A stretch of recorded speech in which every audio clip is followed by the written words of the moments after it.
Friends, அஸ்ஸலாமு அலைக்கும். Welcome to Sharmila kitchen. இன்றைக்கி நான் ரவை பாயசம் செய்யலாம்னு சொல்லிட்டு ரவை தான் எடுத்துருக்கிறேன். அது கூட நான் பாக்கெட் பால் 1 லிட்டர் பாலும் எடுத்துருக்கிறேன். அது கூட கிஸ்மிஸ், முந்திரி, நெய் எடுத்துருக்கிறேன். நெய் வீட்டில் உள்ள நெய் முடிஞ்சிருச்சு, அதனால் கடையில் உள்ள நெய் தான் வாங்கி எடுத்துருக்கிறேன். ஃபஸ்ட்டு சட்டியை காய வச்சுட்டேன். அது கூட நெய் சேர்த்துக்கிடுவோம்.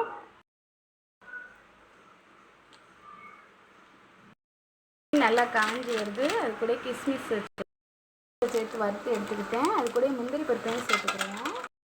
பருப்பையும் வறுத்து எடுத்துக்கிட்டேன். எடுத்து வச்சுக்கிற ரவையை சேர்த்துக்கிடுவோம்.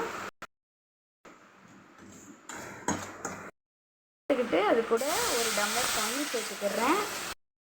தண்ணியோடு அந்த ரவையை நல்லா மிக்ஸ் பண்ணிவிட்டு கடைசியாக பால் சேர்த்துக்கிடுவோம்.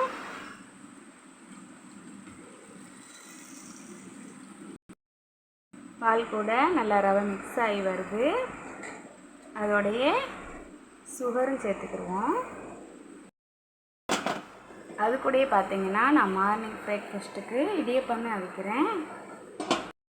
எங்கள் ஊரில் காலையிலேயே சரியான மழையாக இருக்குது.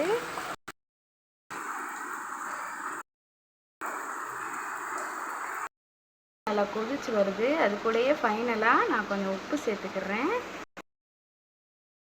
அது கூடயே நல்லா கொதிச்சு வரவும் நம்ம ஸ்டவ்வை ஆஃப் பண்ணிடுவோம்.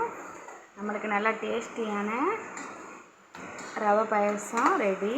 நீங்கள் இன்ஷால்லா ட்ரை பண்ணி பாருங்கள். கண்டிப்பாக நல்லா டேஸ்ட் நல்லாயிருக்கும்.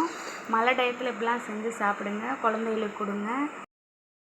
நம்ம வறுத்து வச்சுருக்கிற முந்திரி கிஸ்மிஸ் ஃப்ரெண்ட்ஸ், ரவை பாயசம் ரெடி ஆயிடுச்சு. பிடிச்சிருந்தால் லைக் பண்ணுங்கள், ஷேர் பண்ணுங்கள், கமெண்ட் பண்ணுங்கள்.